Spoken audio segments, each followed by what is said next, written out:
فرمایا میری عائشہ مسواک لے آ، مسواک لے آئی.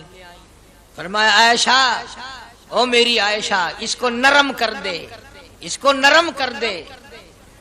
اب بتاؤ، مرد کی منشا، مرد کی غرض اگر عورت نہیں سمجھتی تو اور کون سمجھ سکتا ہے؟ کا مطلب یہ نہ تھا کہ لکڑی سے کوٹ کے لیا، کسی روڑے اینٹ سے کوٹ کے نرم کر کے لیا. پیغمبر کے فرمان کو عائشہ صدیقہ نے سمجھا، اپنے منہ مبارک میں مسواک کو چبا دیا، اور پھر یہ نہیں فرمایا کہ عائشہ اسے دھو کے لا. سمجھو، یہ نہیں فرمایا اسے دھو کے لا، بلکہ وہی لعاب جو حضرت عائشہ کے منہ کا لگا ہوا تھا، پیغمبر خدا صلی اللہ علیہ وسلم نے اپنے منہ مبارک میں وہی مسواک فرمائی، اور اس کے بعد کلی نہیں فرمائی. یہ ثابت کر دیا لوگوں، عائشہ مجھے اتنی پیاری ہے، اتنی پیاری ہے، اتنی پیاری ہے کہ میں آخری وقت میں اس کے منہ کا لعاب اپنے منہ میں لے کے جا رہا ہوں. تمام چیزیں اللہ پاک خود کرا رہا ہے. اور ایک اور بات سمجھو، تمہاری بھی تمنا ہے، میری بھی تمنا ہے، ہر مسلمان کی تمنا ہے، اللہ کرے آخری وقت اچھی جگہ آئے. سب کی تمنا ہے سجدے میں موت آئے. جو سا آدمی مسجد میں کبھی داخل نہیں ہوتا، آرزو اس کی بھی ہے کہ سجدے میں موت آئے، پاویں ساری عمر سجدہ نہ کرے. جو آدمی ساری زندگی خدا کے قرآن کو ہاتھ نہیں لگاتا، قرآن کو آنکھ سے دیکھتا نہیں، تمنا اس کی بھی ہے کہ میری موت قرآن پڑھتے ہوئے کی آئے. سب کی تمنا ہے کہ میری اچھی جگہ موت آئے، کعبۃ اللہ میں موت آئے، مدینہ پاک میں موت آئے، مسجد میں موت آئے، وضو کر کے موت آئے، اللہ کے حضور میں سجدہ ریز ہوں جب موت آئے. تم یہ تمنا کر سکتے ہو، تمہاری یہ حسرت ہو سکتی ہے. امام الانبیاء کی کوئی تمنا نہیں. کالی کملی والے کی بھی تو تمنا ہوگی، یا اللہ سب سے اچھی جگہ میری موت آئے. اللہ تبارک و تعالی جل شانہ نے یہ ثابت کر دیا، میرے محبوب تیرے لیے حجرہ عائشہ سے اچھی جگہ آسمانوں پہ بھی نہیں، جنت میں نہیں. یہ جو عائشہ کا حجرہ ہے، جہاں جبریل کے سلام آتے ہیں، جہاں خدا کا قرآن نازل ہوتا ہے، اس سے اچھا کوئی ٹھکانہ نہیں. اور ایک اور بات سمجھو، آج کل بھی تجربہ کر لیں، باپ سے دھی کو بڑا پیار ہوتا ہے، اور باپ کو بھی اپنی بیٹی سے بڑا پیار ہوتا ہے. یوں ہی اگر منہ بنا دے بیٹی ابا کے سامنے اور اتنا سا لفظ کہہ دے ابا، رونے کی شکل بنا کر، خدا گواہ باپ کا کلیجہ پھٹ جاتا ہے. کیا ہوا بیٹی، دیے کی ہے؟ وہ چپ کر ویندی 10 مینو ہویا کی ہے. چین نہیں آتا جب تک دھی سے پوچھ نہ لے. آخری وقت ہے پیغمبر خدا صلی اللہ علیہ وسلم کا، اور حضرت فاطمہ الزہرا رضی اللہ تعالیٰ عنہ اور عائشہ صدیقہ رضی اللہ تعالیٰ عنہ دونوں موجود ہیں. اور لوگوں، آج ہمیں باپ کو دنیا سے جاتا ہوا بیٹی دیکھ کر گوارا نہیں کر سکتی، تو فاطمہ الزہرا جس کا ابا کالی کملی والا ہو کیسے گوارا کرتی؟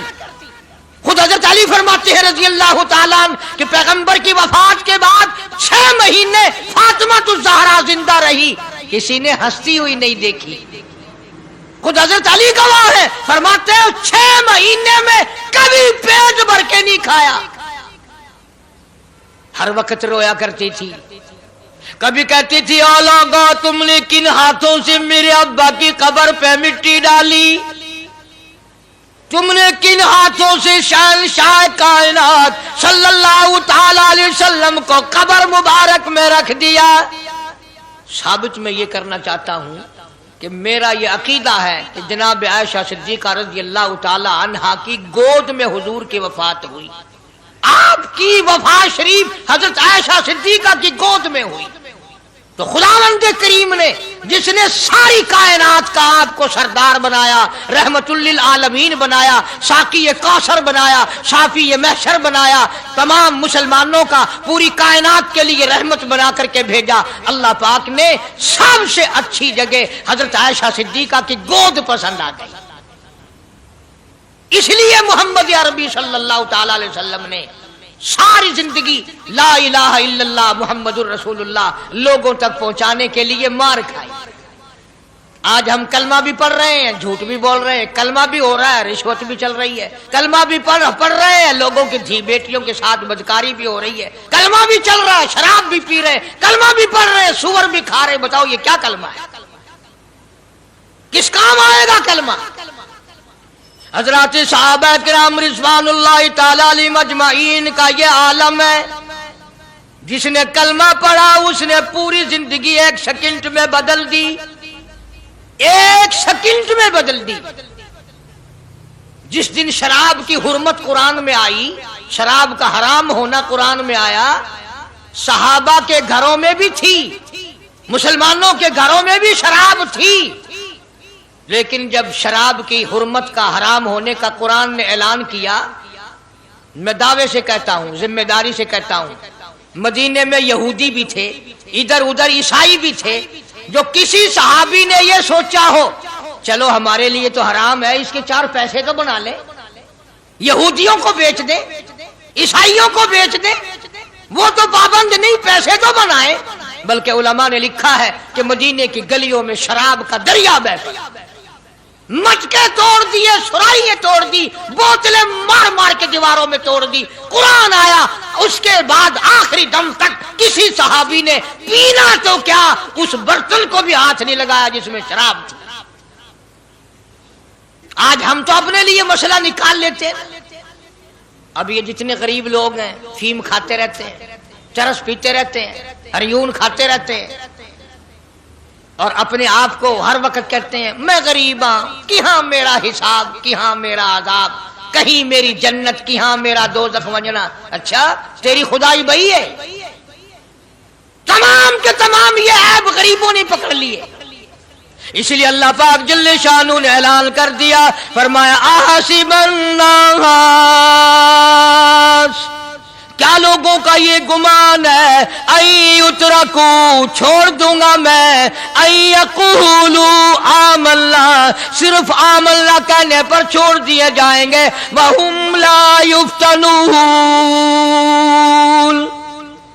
میں آزما کر دیکھوں گا کہ لا الہ الا اللہ محمد الرسول اللہ کے مطابق زندگی ہے کہ نہیں، میرے محبوب کے صورت کے مطابق صورت بنی کہ نہیں، لباس بنا کہ نہیں، کھانا پینا میرے محبوب کی اطاعت کرتے ہوئے غلامی میں کرتا ہے یا خود مختار ہو کر کے کرتا ہے۔ اب ایک سانس میں پانی پی لینا یہ عیسائیوں کی عادت ہے۔ آقا مدنی محمد عربی صلی اللہ علیہ وسلم نے فرمایا 3 سانس لے کر کے پیو، اب پیٹ بھی بھر گیا، پانی بھی پیٹ میں چلا گیا، اور کالی کملی والے کی غلامی بھی ہو گئی۔ فرمایا بسم اللہ کر کے پیو، دوسری غلامی ہو گئی، سجے ہاتھ سے پیو، تیسری غلامی ہو گئی، کھانا کھاؤ بسم اللہ پڑھ کے شروع کرو۔ کئی آدمی اگر ایک برتن میں کھائیں تو اپنے آگے سے کھاؤ، یہ نہیں کہ آلو پرلی طرف دھکیلتے جاؤ، بوٹیاں بوٹے اٹھا کے کھاتے جاؤ۔ تمام چیزیں بتائی ہیں محبوب کائنات صلی اللہ علیہ وسلم نے، فرمایا کھانے سے پہلے ہاتھ دھو لو، گیلے گیلے ہاتھوں سے، سننے سننے ہاتھوں سے کھانا کھاؤ، برکت ہوگی۔ یہ تو ہے نبی کی سنت۔ اور یہ بھی فرمایا، حضرت عائشہ رضی اللہ تعالیٰ عنہ فرماتی ہیں، سبحان اللہ، ہماری ماں نے ہمیں کیا کیا بتایا کہ اگر کئی آدمیوں کا کھانا گھر سے جاتا، جب برتن واپس آتے، حضرت عائشہ فرماتی ہے رضی اللہ تعالیٰ عنہ کہ برتنوں کو دیکھ کر میں سمجھ جاتی تھی کہ محبوب کائنات صلی اللہ علیہ وسلم نے اس پیالے میں کھانا کھایا۔ کسی نے پوچھا حضرت عائشہ سے کیسے پتہ چل جاتا تھا آپ کو؟ فرماتی ہیں وہ اتنا صاف کیا برتن ہوتا تھا، وہ اتنا چاٹ لیا ہوتا تھا کہ اس کے دھونے کی ضرورت نہیں رہتی تھی۔ اب نبی کی سنت ہے برتن کو صاف کرنا، چاٹنا، اور انگریز کی سنت ہے کہ بوٹیاں ساری کھا جاؤ، آلو کا ایک ڈکرا چھوڑ دو۔ انگریز کی سنت پہ آج مسلمان عمل کرتا ہے، کافر بے ایمان کی بات اپنائی، کالی کملی والے کی سنت کو ٹھکرایا۔ کھانا کتنا ضائع۔ اب یہ شادیاں ہیں، اگر کوئی فقیر مانگنے آ جائے، چل ابھی تو برات بھی نہیں آئی پہلے مانگنے آ گیا، کوئی بھیک مانگنے آ گئی، جب نکاح تھی یا نہیں، جن کھادا نہیں، تو پہلے بوکر گندی کھڑی ہے۔ اور ان کے کھانے کے ساتھ ساتھ اتنا برباد ہوتا ہے کھانا، اتنا برباد ہوتا ہے۔ حدیث پاک میں آتا ہے رزق کی بے ادبی کرنے سے رزق میں کمی آتی ہے۔ اللہ کی عطا کردہ روزی کی بے ادبی نہ کرو، اس کی قدر کرو۔ اسی لیے حکم ہے دسترخوان بچھا کر کے کھانا کھاؤ، جو بھورے گرے ہیں پیروں کے نیچے نہ ملو، رزق بد دعا کرے گا، بلکہ ان بھوروں کو اٹھا کر کیڑیوں کے مکوڑوں کے سوراخ پہ ڈال دو۔ ایک رزق کی حفاظت ہوگی، دوسرے مخلوق کھائے گی، کیڑیاں کھائیں گی، تجھے دعائیں دیں گی۔ حضرت بہلول رحمت اللہ علیہ ایک بزرگ گزرے ہیں، ہارون الرشید کا زمانہ ہے۔ ہارون الرشید کی بیگم زبیدہ بڑی مقدروں والی تھی، بڑی نیک مائی تھی۔ اس نے خواب دیکھا، سپنا دیکھا کہ جنگل کے شیر گدڑ جانور آتے ہیں اور میری ساتھ برا کام کر کے جاتے ہیں۔ ڈر گئی، خوف کھایا، روئی، یا اللہ میں اتنی بری ہو جاؤں گی کہ جانور بھی میری ساتھ برا کریں گے۔ روتی روتی اللہ والے کی خدمت میں پہنچی کہ حضرت میں نے ایسے ایسے کر کے خواب دیکھا ہے۔ شکر ہے اس زمانے میں فال نامہ نہیں تھا، نہیں تو گھر بہ کے کھول گننے آ بساں وچ وک دینا کہ جیڑا خواب دیکھو اون ویلے تعبیر معلوم کرو۔ تقدیر دا پتہ کرنا ہوئے اکھیاں نٹ کے انگل رکھو چا تقدیر دا پتہ لگ ویسے۔ بیگم زبیدہ ہارون الرشید کی گھر والی اللہ والے کی خدمت میں آئی، رو رہی ہے، رو رہی ہے۔ کیوں روئی ہو؟ کہنے لگی ایسا ایسا میں نے خواب دیکھا، سپنا دیکھا، جنگل کے بڑے بڑے موذی جانور چیر پھاڑ کر بھیڑیے بگیاڑ شیر سارے آتے ہیں، میری ساتھ برا کام کر کے جاتے ہیں۔ اللہ والے نے آواز دی مبارک ہو، تو کوئی ایسا کام کرے گی جس سے جنگل کے جانوروں کو بھی فائدہ پہنچے گا۔ چنانچہ بیگم زبیدہ نے نہر زبیدہ بنائی، مکے میں، مدینے میں، عرفات میں، مینا میں، مزدلفہ میں، سب جگہ نہر زبیدہ پھیلی۔ کروڑوں انسانوں نے پانی پیا، پرندوں نے، چرندوں نے، درندوں نے پانی پیا۔ تو بیگم زبیدہ ہارون الرشید کی گھر والی حضرت بہلول کے پاس چلی گئی، دریا کے کنارے بیٹھا تھا اللہ والا۔ دیکھو لوگ ہمیں کہتے ہیں کہ یہ ولیوں کو نہیں مانتے، وہ بدبختوں ولیوں کو تو مانتے ہیں، ٹھگوں کو نہیں مانتے، ڈاکوؤں کو نہیں مانتے۔ کون کہتا ولیوں کو نہیں مانتے؟ ہم اس کو نہیں مانتے، نہ داڑھی نہ مونچھ، صفا بالکل گونگلو بنا ہوا جڑا ہوئے نا، نہ نیتی نہ قضا کیتی، سانو اے پیروارا نہیں کھاندا۔ جو نماز نہ پڑھے، جس کی شکل محمد کریم صلی اللہ علیہ وسلم جیسی نہیں، جس کی شکل صدیق سے نہ ملے، جس کی شکل علی مرتضیٰ سے نہ ملے، جس کی شکل حسین سے نہ ملے، جس کی شکل سید عبد القادر جیلانی سے ملے، وہ چمچیر تھی سکتا ہے، پیر نہیں تھی سکتا، وہ چمچیر ہے۔ زبیدہ گئی، بہلول سے پوچھا کیا کر رہے ہو؟ انہوں نے کہا جنت بیچ رہا ہوں، بہشت بیچ رہا ہوں۔ انہوں نے کہا کتنے کی؟ کہ 500۔ زبیدہ نے 500 دے دیے، بہلول نے لیے اور دریا میں پھینک دیے۔ زبیدہ کہنے لگی ہائے ہائے ہائے ہائے۔ انہوں نے کہا کیوں؟ پیسے دریا میں پھینک دیے، نہ تیرے کام آئے نہ میرے نہ کسی کے کام آئے۔ اس نے کہا وپار کی بات ہے، کاروبار ہے، میرا مال ہے تیرا تو نہیں، جنت تیری ہو گئی، وڈی میری ہو گئی، میری وردی۔ احترام تھا، لوگ بکواس نہیں کیا کرتے تھے اس زمانے میں۔ آج کل تو اولاد ماں باپ سے حیا نہیں کرتی، عورت خامن سے حیا نہیں کرتی، شاگرد استاد کا حیا نہیں کرتا، مرید اپنے پیر کا حیا نہیں کرتا۔ چلی گئی، جا کے سو گئی، خواب میں دیکھا کہ بہت اعلیٰ درجے کا گلشن ہے، باغیچہ ہے، شاندار محل ہے۔ پوچھا یہ کیا چیز ہے؟ جواب ملا یہ تیری خریدی ہوئی جنت ہے۔ اگلے دن پھر پہنچی، بہلول وہیں بیٹھے ہیں۔ پوچھا کیا کر رہے ہو؟ کہ جنت بیچ رہا ہوں۔ کتنے کی؟ کہ 5000 کی۔ انہوں نے کہا توبہ توبہ، اتنا مہنگا ہو گیا ایک دن میں۔ انہوں نے پوچھا بہلول منڈی میں مال نہیں رہا یا خریدار زیادہ آ گئے؟ بھی مہنگا ہونے کی دو ہی صورتیں ہیں نا، یا مال مکون جائے یا خریدار ڈھیر آون جائے، یا مال ختم ہو جائے یا خریدار زیادہ آ جائے۔ انہوں نے کہا بہلول بہت مہنگی ہو گئی ایک رات میں جنت۔ انہوں نے کہا زبیدہ کل میری زبان پہ یقین کر کے خریدی تھی، آج جنت دیکھ کے آئی ہے۔ کل میری زبان پہ یقین کیا تھا، آج آنکھوں سے دیکھ کر آئی ہے، آنکھوں کے دیکھنے نے مہنگا کر دیا۔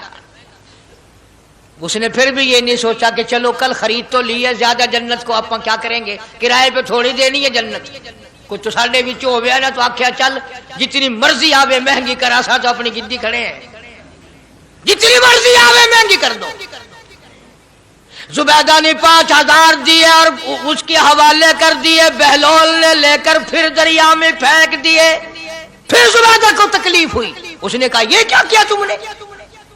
فرمایا کملی تجھے پتہ نہیں، اس اگلے علاقے میں قحط پڑا ہوا ہے، لوگ مرد عورت بچے بھوکے مر رہے ہیں، بھوکے مر رہے ہیں لوگ، میں جو یہ پیسے پھینکتا ہوں مچھلیاں اپنے منہ میں لے کر پانی کے بہاؤ کے ساتھ ساتھ چلتی ہیں، آگے بھوکے لوگوں نے کانٹے لگا رکھے ہیں، جال لگائے ہوئے ہیں، وہ مچھلیاں پکڑ لیتے ہیں، ان کا جب پیٹ چاک کرتے ہیں اندر سے آٹے کے پیسے نکل آتے ہیں، وہ بھوکے روٹی کھا کر تجھے بھی دعا دیتے ہیں، مجھے بھی دعا کرتے ہیں۔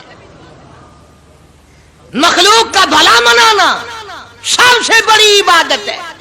آج یہی چیز تو مسلمان سے چھوٹ گئی کہ وہ صرف اپنی پیٹ پرستی کرتا ہے، اپنی غرض پرستی کرتا ہے، اپنی نفس پرستی کرتا ہے، انسانیت کے مقام پر نہیں سوچتا کہ دوسرا بھی میرے جیسا انسان ہے، اس کے بھی پہلو میں دل ہے، اس کو بھی پیٹ لگا ہوا ہے، اس کے بھی بال بچے ہیں، اس کی مجبور اپنا سب کچھ سامنے ہے ہر آدمی۔ اس لیے قرآن کریم نے اعلان کر دیا کہ تم کلمہ پڑھ کے جنت کے ٹھیکیدار نہ بنو، جنت بڑی اوکھی ہے، جنت کی قیمت پوچھنی ہو بلال سے پوچھ کے آ، جنت کی قیمت زنیرہ سے پوچھ کے آ جس کی آنکھیں نکال دی گئی، ابو فقیہہ سے پوچھ کے آ جس کی پسلیاں توڑ دی گئی۔ اس لیے میں نے یہ عنوان عرض کر دیا کہ چھڑا کلمہ کافی نہیں، بلکہ کلمے والی زندگی بنانی پڑے گی، کلمے کے مطابق اپنے آپ کو چلانا پڑے گا، نماز آئے گی، روزہ آئے گا، زکوٰۃ آئے گی، حج آئے گا، شرک چھوڑنا پڑے گا، بدعت چھوڑنی پڑیں گی، لغویات اور بکواسات سے پرہیز کرنا پڑے گا، حرام کھانا نہیں چھوڑنا پڑے گا، حرام پینا چھوڑنا پڑے گا، حرام دیکھنے کی اجازت نہیں، حرام سننے کی اجازت نہیں، حرام پکڑنے کی اجازت نہیں۔ اس لیے اللہ تبارک و تعالیٰ قرآن کریم میں اعلان کرتے ہیں کہ میں بھی تو دیکھتا ہوں کہ کلمہ اس نے زبان کی نوک سے پڑھا یا دل سے پڑھا، اگر دل سے پڑھا تو یہ ساری چیزوں کی پرہیزگاری کرے گا، مانے گا، ہدایت یافتہ بن کر کے جائے گا۔ جس چیز سے پیار ہوتا ہے، جس چیز سے محبت ہوتی ہے، یا یوں کہو جس آدمی سے محبت ہوتی ہے اس کی ہر چیز سے پیار ہوتا ہے۔ یہ ممکن نہیں کہ ایک آدمی یہ کہے کہ تیری شکل سے تو مجھے پیار ہے پر تیری آنکھوں سے بڑی نفرت ہے، اس کے انگ انگ سے محبت ہوتی ہے، حتیٰ کہ اس کے کپڑوں سے بھی پیار ہوتا ہے، اس کی آل اولاد سے بھی انس اور محبت ہوتی ہے۔ وہ کہتے ہیں نا مکاں کو ہے زینت مکیں کے قدم سے، ظرف کی قیمت جو ہے وہ مظروف کی وجہ سے بنتی ہے۔ اب دنیا میں اسلام اور ایمان کی بنیاد یہی چیز بنے گی کہ جیسے کہ حضور کریم صلی اللہ علیہ وسلم کی ذات اقدس سے محبت ہے، پیار ہے، عظمت ہے، تعلق ہے، اسی طرح سے صحابہ کرام ہو یا نبی کا خاندان ہو یا نبی کا مکان ہو یا نبی کا لایا ہوا دین ہو، ہر چیز سے پیار ہونا چاہیے۔ یہ نہیں کہ حضور کریم صلی اللہ علیہ وسلم کی ذات اقدس سے تو محبت ہو، پیار ہو، تعلق ہو اور آپ کے نظام سے نفرت ہو، پھر مسلمانی نہیں۔ خاندان نبوت سے بھی پیار کرنا پڑے گا اور ہونا چاہیے۔ اسی لیے میری ایک بات دل کی تختی پہ لکھ کے لے جاؤ کہ ہمارے نبی کی بات بھی نرالی اور ہمارے نبی کی جماعت بھی نرالی، ہمارے نبی کی ذات بھی نرالی، شان بھی نرالی، شہر بھی نرالا، ملک بھی نرالا۔ کیا چیز عرض کر کے میں آپ کو سمجھاؤں؟ اللہ پاک کو کیا ضرورت پڑی تھی مکے مدینے کی گلیوں کی قسم کھانے کی؟ خدا کو شوق چڑھا کہ پتھروں کی قسم کھانا؟ فرمایا لا اقسم بہذا البلد، میرے محبوب جن گلیوں میں تیرے قدم لگے ہیں مجھ خدا کو ان گلیوں کی قسم، ان شہروں کی قسم، اس وطن کی قسم۔ انناس وہاں نہیں پیدا ہوتا، سیب وہاں نہیں پیدا ہوتا، انگور وہاں نہیں پیدا ہوتا، غلہ کھانے پینے کا سامان وہاں کچھ نہیں پیدا ہوتا، ہیں پہاڑ اور پہاڑ بھی خشک، لیکن محبوب جہاں رہتا ہو اس کی ہر چیز سے پیار ہوتا ہے۔ یہ مثال دینی تو نہیں چاہیے، ویسے سمجھانے کے لیے کہتا ہوں۔ مجنو کو ایک اونٹ والا آدمی مل گیا، اس نے مجنو نے پوچھا کہ تو کہاں چلا ہے؟ تو مشہور تو تھا ہی، لوگ جانتے تھے کہ یہ مجنون ہے، کہ لیلا کے شہر چلاؤں کہ میرا سلام کہیو بہت بہت، کہ اچھی بات۔ آدھا میل وہ اونٹ والا چلا، پھر دوڑ کے بھاگ کے اسے رلا، کہنے لگا میرا پیغام یاد ہے؟ کہ ہاں یاد ہے، کہ زور زور سے سلام کہنا۔ آدھا میل 1 میل پھر چلا وہ اونٹ والا، پھر دوڑ کے مل گیا، حتیٰ کہ اس شہر میں ہی پہنچ گیا جہاں اس نے جانا تھا۔ اونٹ والا کہنے لگا رے میرا سر کھاتے کھاتے تو نے یہ وقت کر دیا، تو خود ہی جا کے سلام کہہ لے، اب تو شہر وہی آ گیا، میں کیا کہوں گا۔ تو جب شہر کے اس علاقے میں گیا جہاں لیلا رہتی تھی، تو گلی سے کتا نکلا، مجنون نے بیٹھ کے کتے کے پاؤں چومنے شروع کر دیے۔ لوگ کہنے لگے پاگل ہے، گدھا ہے، دیوانہ ہے۔ مولانا روم فرماتے ہیں، کہنے لگا پائے سگ بوسیدہ مجنو خلقش گفتہ اینچ بہود، پائے سگ بوسیدہ مجنو خلقش گفتہ اینچ بہود، گفت مجنو گاہے گاہے کوئے لیلا رفتہ بہود۔ لوگوں نے کہا پاگل، کتے کے پاؤں چوم رہا ہے، تیری عقل ماری گئی۔ مجنو کہنے لگا پہلے اپنی آنکھوں کا تو علاج کرو، تمہیں کتا تو نظر آتا ہے، یہ نظر نہیں آتا، یہ آیا کس کی گلی سے ہے، نکلا کس کی گلی میں سے ہے۔ جب دل میں کوئی بات سما جائے پھر یہی حال بنا کرتا ہے۔ جنگل میں بیٹھا ہوا مجنو یوں انگلی سے لکیریں نکال رہا تھا، کچھ لکھ رہا تھا اور دیکھ رہا تھا۔ کسی نے پوچھ لیا کیا کر رہا ہے یہاں جنگل میں بیٹھا ہوا؟ کہنے لگا گفت نقشے نام لیلا می رقم، گفت نقشے نام لیلا می رقم، خاطر خود را تسلی میں دہم۔ کہنے لگا لیلا کا نام لکھ لکھ کر دیکھتا ہوں، تسلی دیتا ہوں اپنے دل کو۔ عرض کرنے کا مقصد یہ کہ جب دل میں کسی کی بات سما جائے پھر اس کی شکل سے، پھر اس کے پیر کی خاک سے، ہر چیز سے محبت ہو جاتی ہے۔ تو مسلمان جب کلمہ پڑھتا ہے لا الہ الا اللہ محمد الرسول اللہ صلی اللہ تعالی علیہ وسلم، تو اللہ پاک نے جس نبی کی محبت دلوں میں ڈالی ہے اس کی ہر چیز سے پھر پیار ہونا چاہیے۔ اب جو جماعت نبی کے ساتھ ساری زندگی رہی ہو، آخری وقت تک جس جماعت نے سرکار دو عالم صلی اللہ علیہ وسلم کا ساتھ دیا ہو، وہ جماعت کتنی ممتاز ہوگی، وہ کتنی شان والی جماعت ہوگی کہ معمولی لوگ تو نہیں ہے، اور ان کی بڑی خصوصیات ہیں۔ مثلا ایک قافلہ چل رہا ہے، اور وہ قافلہ اور وہ لشکر بھی کتنا خوش قسمت ہوگا جس میں خود محمد عربی صلی اللہ علیہ وسلم موجود ہے۔ پانی ختم ہو گیا، گرمی تھی، شدت کی بڑی تکلیف ہوئی لوگوں کو بھی جانوروں کو بھی، تو صحابہ کرام نے مشورہ کیا اور اکٹھے ہو کر کے سرکار دو عالم صلی اللہ علیہ وسلم کے دربار عالیہ میں آئے کہ جی پانی نہیں ہے، جانوروں کو بڑی تکلیف ہے اور آدمیوں کو بڑی پیاس ہے، بڑی تکلیف ہے، آپ اللہ پاک سے دعا فرمائیں۔ جناب سرکار مدینہ صلی اللہ علیہ وسلم نے دعا فرمائی۔ آواز آئی میرے محبوب موسیٰ علیہ السلام نے بھی پانی مانگا تھا، میں نے ان کو پانی دیا۔ اس طریقے سے قرآن کہتا اضرب بعصاک الحجر، لکڑی پتھر میں مارو، انہوں نے پتھر میں آسا مارا، ہم نے فانفجرت من حسنتا عشرت عینا، ہم نے 12 چشمے جاری کر دیے تھے۔ موسیٰ علیہ السلام نے لکڑی ماری۔ او میرے نبی، آج میں اگر آپ سے بھی لکڑی لگواؤں، اسی طرح سے آپ کو بھی لکڑ پتھر میں مارنی پڑے، پھر کلیم میں اور حبیب میں کیا فرق ہوگا؟ وہ کلیم اللہ ہے، آپ حبیب اللہ ہیں، آپ کو لکڑی مارنے کی ضرورت نہیں۔ یہ پیاری پیاری انگلیاں جو یتیم کے سر پہ پھرتی ہیں، یہ پیاری پیاری انگلیاں جو ہر صحابی کے ساتھ مسافہ ہونے میں ملتی ہیں، غریبوں کے لیے دعا کے لیے اٹھتی ہیں، میرے محبوب صلی اللہ علیہ وسلم یہی پیاری پیاری انگلیاں ایک پانی کے برتن میں آپ رکھ دیں، مجھے اپنی کبریائی کی قسم سارے قافلے کو ان انگلیوں سے نکلا ہوا پانی پلا دوں گا۔ چنانچہ آپ صلی اللہ علیہ وسلم نے ایک برتن میں انگلیاں رکھ دی، سارے جانوروں نے پانی پی لیا، سارے صحابہ کرام نے پانی پی لیا۔ اب میں نے عرض کر دیا ایک واقعہ اور آپ نے سن لیا، لیکن تہ کو آپ نہیں پہنچے، اصل تو میں بھی نہیں پہنچ سکتا، میرا ادراک اتنا کہاں کہ پیغمبر کی باتوں کو میں 100% سمجھ سکوں، نہیں سمجھے۔ ارے پانی اور چیز ہے، دنیا سوڈے پیتی ہے، شربت پیتی ہے، جوس پیتے ہیں،